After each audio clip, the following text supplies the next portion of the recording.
सानी इंटरनेशनल हज उम्रा टूर्स एंड ट्रैवल्स। हज उम्रा जाने के ख्वाहिशमंद हजरात स्क्रीन पर दिए गए नंबर्स पर कॉल करें। अल्हम्दुलिल्लाह नहमदुहु व नस्तईनुहु व नस्तगफिरुहु व नु'मिनु बिही व नतवक्कलु अलैहि व नऊज़ु बिल्लाहि मिन शुरूरि नुफूसिना व मिन सय्यिआति अमालिना मन यहदिहिल्लाहु फला मुज़िल्ल लहु व मन युज़्लिल फला हादिय लहु व नशहदु अन ला इलाहा इल्लल्लाहु वहदहु ला शरीका लहु व नशहदु अन्न सय्यदिना व शफ़ीअना व हादीना व औलाना व मौलाना मुहम्मदन अब्दुहु व रसूलुहु सल्लल्लाहु अलैहि व अला आलिहि व अस्हाबिहि व बारक व सल्लम तस्लीमन कसीरन कसीरा। अम्मा बाद फ़क़ाल अल्लाहु सुब्हानहु व तआला वल अस्र इन्नल इंसान लफ़ी ख़ुस्र इल्लल्लज़ीन आमनू व अमिलुस्सालिहात व तवासौ बिल हक़्क़ि व तवासौ बिस्सब्र।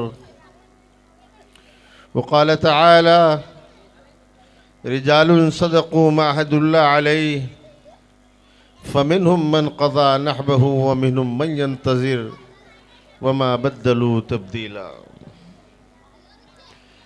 यह स्टेज पर तशरीफ़ फरमा उलमाए किराम, मैं उन तमाम के नाम तो नहीं जानता, मैं माफ़ी मांगता हूँ, माज़रत, लेकिन हमारे अज़ीज़ हज़रत मौलाना मुफ्ती अनीसुर रहमान साहब ज़ीद मजदहुम और हमारे मौलाना मुख्तार साहब, इन दोनों का मैं नाम ले रहा हूँ, इन्हीं के ज़िमन में सारे सब शामिल हो जाएंगे, इसलिए कि सारे हुफ़्फ़ाज़ और आलिम हैं, लेकिन मैं हर एक का मुझे नाम भी मालूम नहीं, तारुफ़ भी नहीं, लिहाजा बहुत माज़रत के साथ ये जो आज का जलसा है। बेटे हो तुम लोग खामोश बैठते हैं क्या?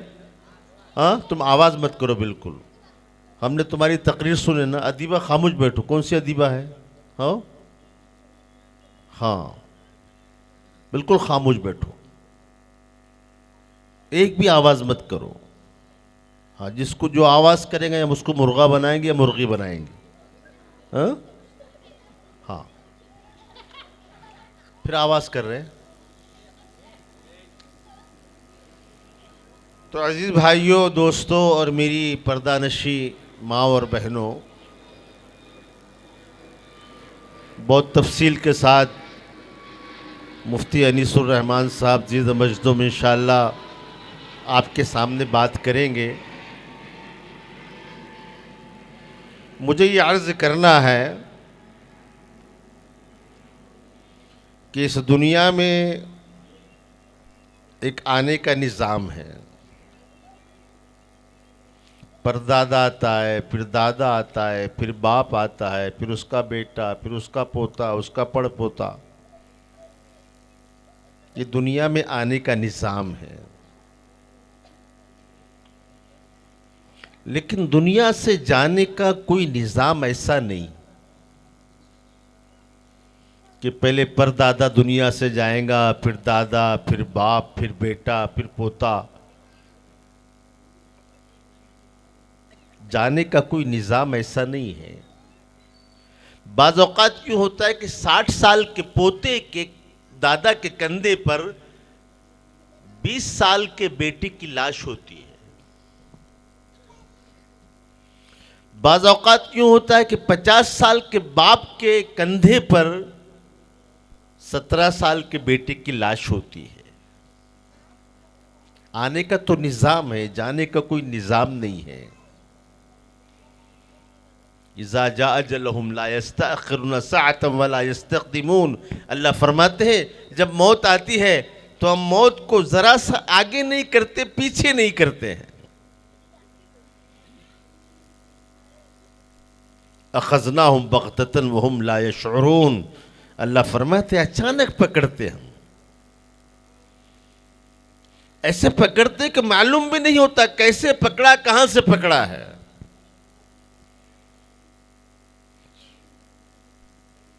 इसलिए कहा ना, इज़ल तफ़्फ़तिस्साक़ बिस्साक़ इला रब्बिका यौमइज़िल मसाक़ फला सद्दक़ वला सल्ला वलाकिन कज़्ज़ब व तवल्ला। एक वक्त वो आएगा, हम बिस्तर के ऊपर पड़े होंगे, एड़ियां रगड़ रहे होंगे।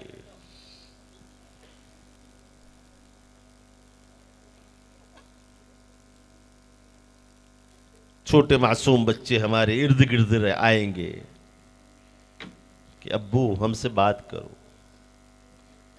अब्बू आंख तो खोलो, अम्मी मुझे देखो तो सही, भैया कहां जा रहे हैं। आपके बाद हम किसको बाप कहेंगे, किससे मां कहेंगे। कुरान कहता है, इज़ा बलगत तराक़ी औ क़ील मन राक़ व ज़न्न अन्नहुल फ़िराक़ वल्तफ़्फ़तिस्साक़ बिस्साक़ इला रब्बिका यौमइज़िल मसाक़। रूह गले में अटक जाएंगी। मां आंख नहीं खोल सकती, बाप आप आंख नहीं खोल सकता, भाई आंख नहीं खोल सकता। छोटे मासूम बच्चे उसके पैरों को, हाथों को पकड़ रहे हैं।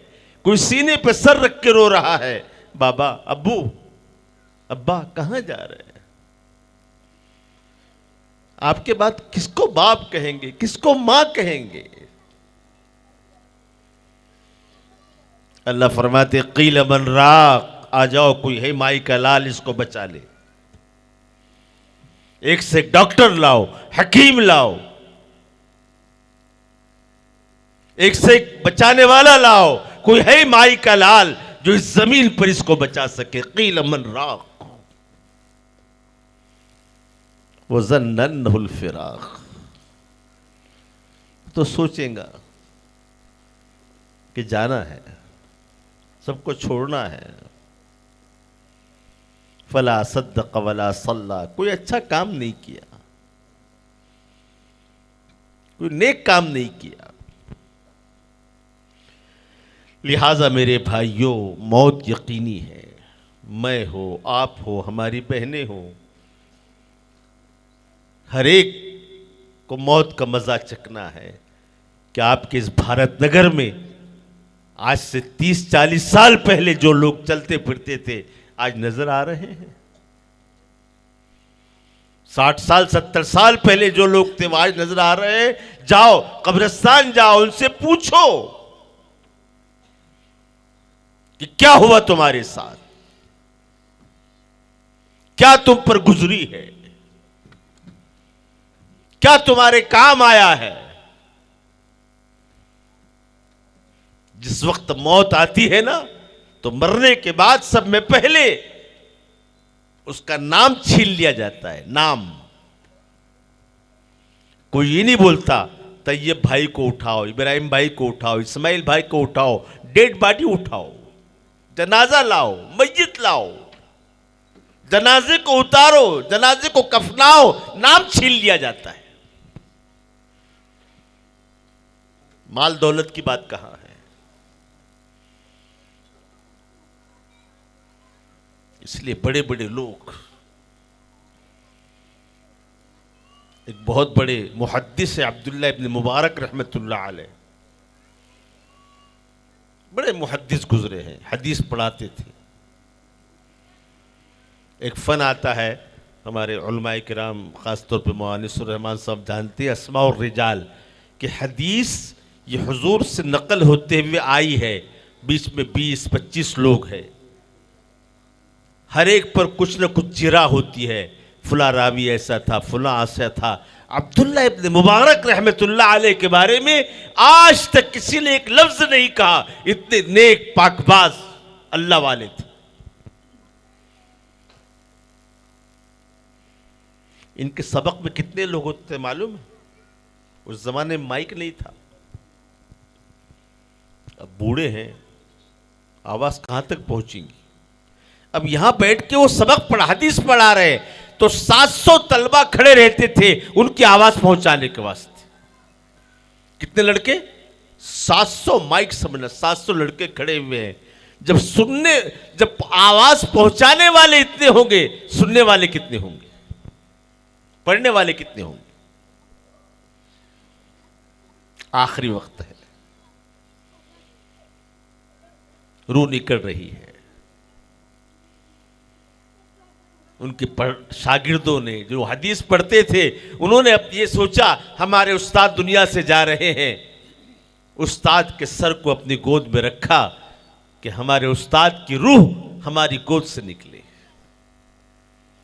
हमारी गोद में उस्ताद का सर रहे और उस्ताद की रूह निकले। अब्दुल्ला इब्न मुबारक ने यूं कहा, नहीं, मेरे सर को जमीन पर डाल दो।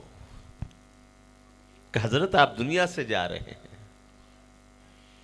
हम चाहते हैं कि जिस मुबारक जुबान से और जिन मुबारक होठों से हमने आपकी जुबान आपसे हदीस सुनी है और जो आपके चेहरों में हमने जो आपके आंखों में जो नूरानियत देखी है, हम चाहते हैं कि वह आपका नूरानी चेहरा हमारी गोद में रहे और रूह निकले। कहा नहीं नहीं, जमीन पर डाल दो।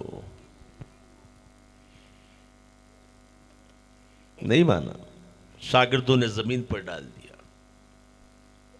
वो अब्दुल्ला इब्न मुबारक जिनके सबक में 700 तलबा सिर्फ आवाज पहुंचाने वाले होते, मजमा कितना बड़ा होता, वो अब्दुल्ला इब्न मुबारक मौत के वक्त अपने चेहरे को, अपने गाल को जमीन पर रगड़ रहे हैं जिसे बच्चा रगड़ता है और कह रहे, अल्लाह अल्लाह, अब्दुल्ला के इस बुढ़ापे पर रहम फरमा। अगर तू रहम करेगा मेरा बेड़ा पार हो जाएगा, तू रहम नहीं करेगा मेरा बेड़ा नाकाम हो जाएगा। हमारे पास क्या है? क्या है हमारे पास? इसलिए कुरान ने साफ कहा, वल अस्र इन्नल इंसान लफी खुस्र, कि कसम है जमाने की, सारे दुनिया के इंसान खसारे में है, नुकसान में है, टोटे में है।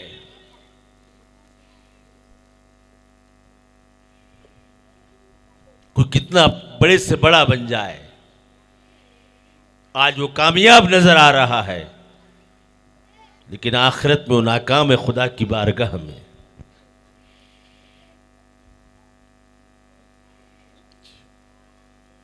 ये रबीउल अव्वल का मुबारक महीना भी चल रहा है।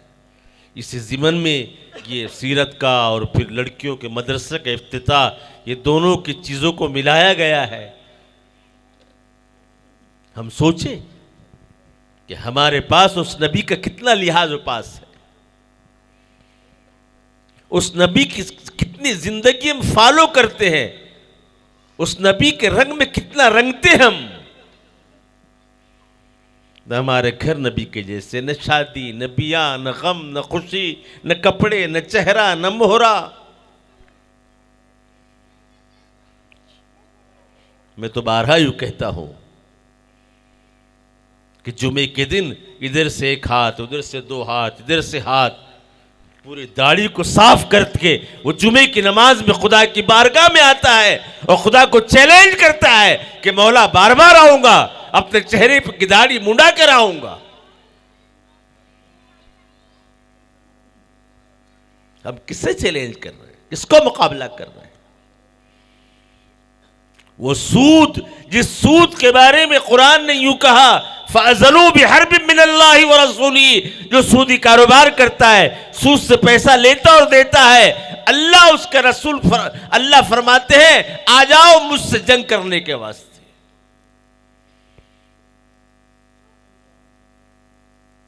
कि अल्लाह से, उसके रसूल से जंग करने में हम कामयाब होंगे?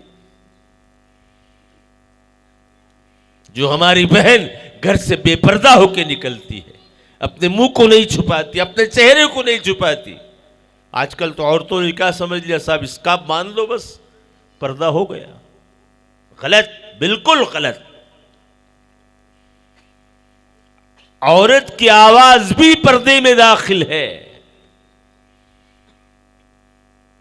औरत की आवाज भी कोई गैर मर्द न सुने, मजबूरी है, वो अलग बात है। हमने तो समझा इस्लाम क्या है साहब, स्कार्फ बांध लो बस, चेहरे को लपेट लिया, पूरी आंखें खुली, चेहरा खुला।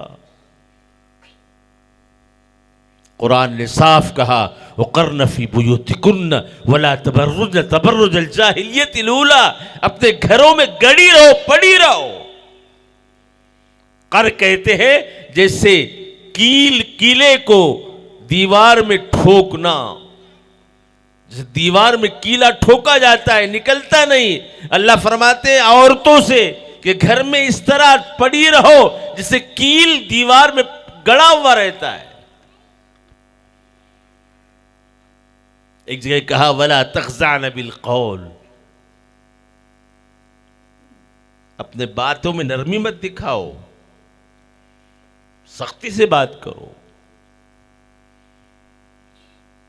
ये औरतों की तालीमात है। मर्दों का दीन क्या है, औरतों का दीन क्या है? वो तारीख उठाकर देखो, अबू बकर की, उमर की, उस्मान की, अली की, खालिद बिन वलीद की, हज़रत उसामा की, खब्बाब की, खुबैब की। औरतें दीन देखे, आयशा का, फातिमा का, हफ्सा का, सुमैया का।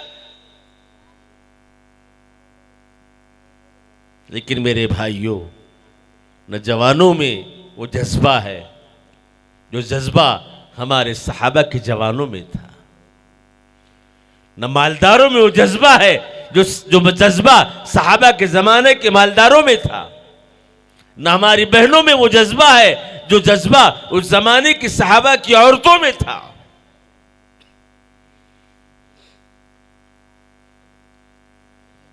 एक एक औरत उस जमाने में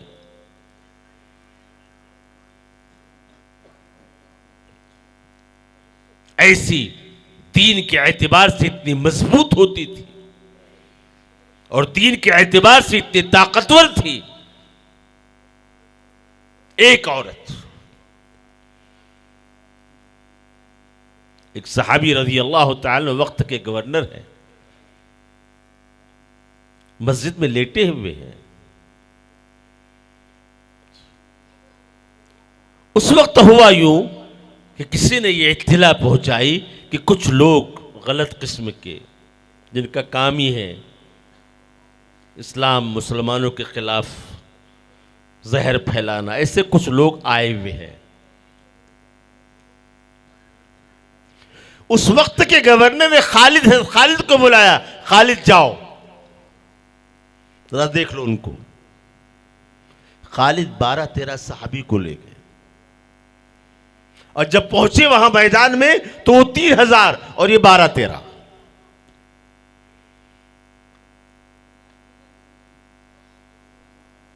अब खालिद ने उनको ललकारा तो उन 3000 ने खालिद के इन 13 लोगों को चारों तरफ से घेर लिया। मौत सामने दिख रही है और यह बात तय है कि जब दुश्मन घेर लेता है किसी को तो उसकी मौत यकीनी होती है। हज़रत अब्दुल्लाह इब्न उमर भी साथ में थे। वो कहते हैं कि उन 3000 के सामने हम 13 लोग या 12 लोग ऐसे नजर आ रहे थे कि नुक्तति सौदा फिस्सौरिल अबयज़, जैसे सफेद बैल के चमड़ी पर एक काला धब्बा।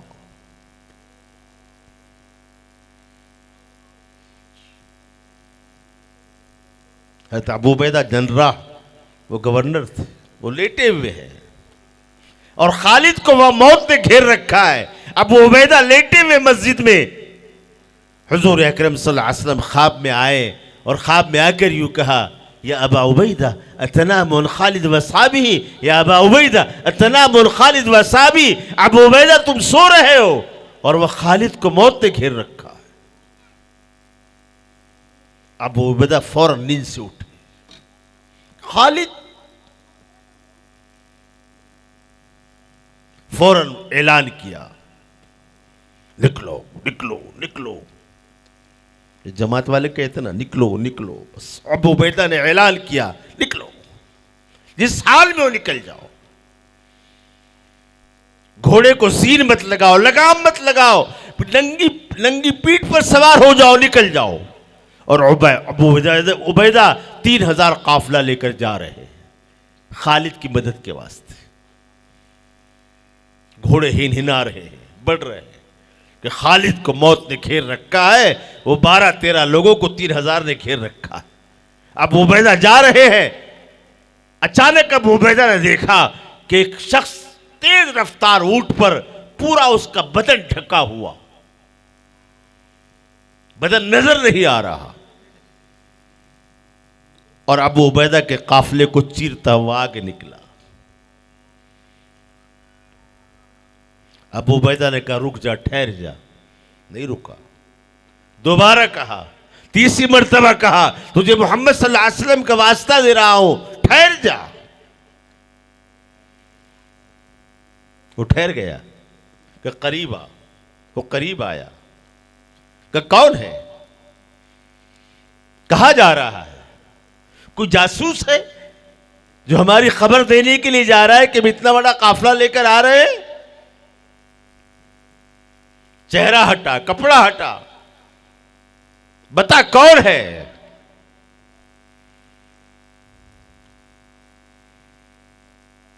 न कपड़ा हटा, न चेहरा खुला, अंदर से एक औरत की आवाज आई, अना ज़ौजतु खालिद, अना ज़ौजतु खालिद, मैं खालिद की बीवी हूं। खालिद को आपने ऐसे ही भेज दिया था, मैं खालिद को मैदान में देने के लिए जा रही हूं। उस जमाने के मर्द ऐसे थे, औरतें ऐसी थी। लिहाजा अजीज भाइयों, दोस्तों, बुजुर्गों, हमारे उलमाए किराम बहुत तफसील से बात करेंगे। अर्ज ये करना है कि आखिरत में चाहे बहन हो, बेटी हो, माँ हो, आप हो, हम हो, आखिरत में मरने के बाद सिर्फ वो नेकी काम आएंगी जिस नेकी को हमने अल्लाह की बारगाह में पहुंचाया।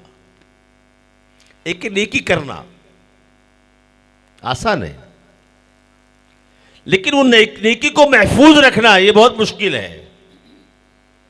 उसमें रिया, दिखलावा, शोहरत, फिर गाली गलोज ये पैदा हो जाए तो नेकी हो तो गई, लेकिन नेकी अल्लाह के बारगाह में हम नहीं पहुंचती है। लिहाजा कुरान ने क्या कहा, वल अस्र इन्नल इंसान लफी खुस्र इल्ला लल्लज़ीना आमनू व अमिलुस सालिहात, कि ईमान लाए, नेक अमाल की। और नेक अमाल क्या है? नेक अमाल यह है कि हुजूर के रंग में रंग जाना, हुजूर की जिंदगी अपनाना, हुजूर अकरम सल्लल्लाहु अलैहि वसल्लम की सीरत को अपनाना, और वो नेक काम कि मरने के बाद हम कब्र में लेटे हुए हैं और हमने नेकियों का एक दरवाजा खोल के आए थे दुनिया में से, बस वो सवाब हमारी कब्रों में आ रहा है। और फरिश्ते कह रहे हैं जी कि जन्नत में दाखिल हो जाओ, तजरी मिन तहतिल अनहार खालिदिन फिहा अबदा, जिसके नीचे नहरें जारी हैं, जिसमें हमेशा रहना है। तो दुनिया में कोई नेक काम, न मालूम कौन सा नेक काम अल्लाह की बारगाह में कबूल हो जाए, कौन सा नेक काम। लिहाजा मैं आप हजरात को बहुत मुबारकबाद देता हूं कि इतनी रात हो गई, आप हजरात बैठे हैं, इन लोगों को सुनना है।